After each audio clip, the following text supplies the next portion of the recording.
Hai, nama saya Renika Oktaviani Nenggolan, NPM 21020206067, kelas 2A12, Prodi Manajemen Fakultas Sosial dan Hukum, Universitas Quality.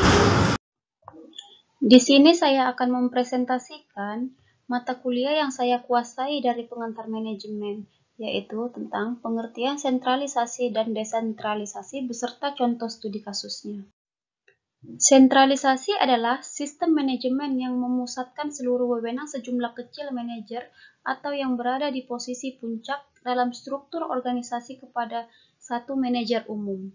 Desentralisasi adalah penyerahan kewenangan dari pemerintahan pusat kepada pemerintahan daerah untuk mengurusi urusan rumah tangganya sendiri berdasarkan prakarsa dan aspirasi dari rakyatnya dalam kerangka Negara Kesatuan Republik Indonesia.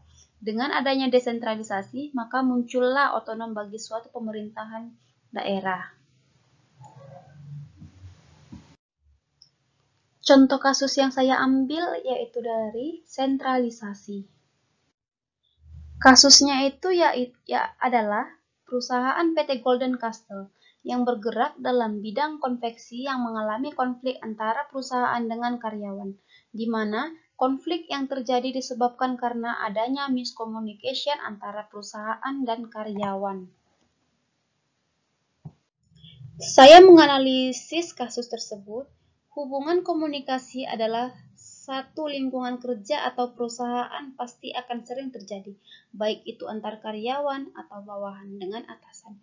Tapi, tidak jarang pula terjadi kesalahpahaman saat berlangsungnya komunikasi. Adapun permasalahan yang sering terjadi adalah komunikasi yang kurang baik, yang mungkin akan memicu terjadinya konflik. PT Golden Castle mengalami permasalahan antara karyawan dengan perusahaan yang disebabkan oleh adanya miscommunication.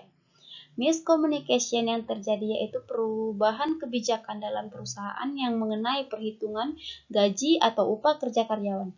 Permasalahannya yaitu perusahaan yang tidak memberitahukan kepada karyawan akan hal tersebut, sehingga mereka merasa diperlakukan semena-mena oleh perusahaan itu sendiri. Penyelesaian kasus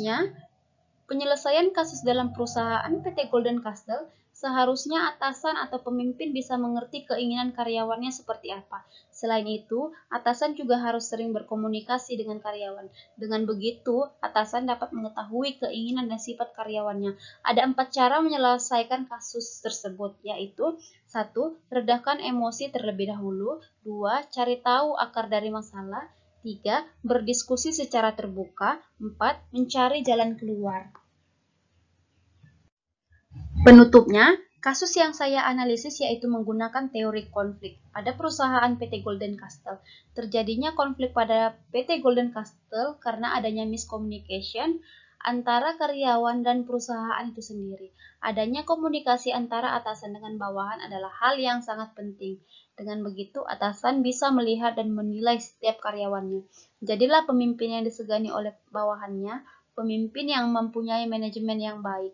Dengan begitu, perusahaan akan berjalan dengan baik dan struktural. Sekian presentase dari materi yang saya kuasai pengantar manajemen. Saya ucapkan terima kasih. Bersama raih kesuksesan, raih kejayaan, saling topang satu sama lain karena kami Prodi Manajemen Universitas Quality.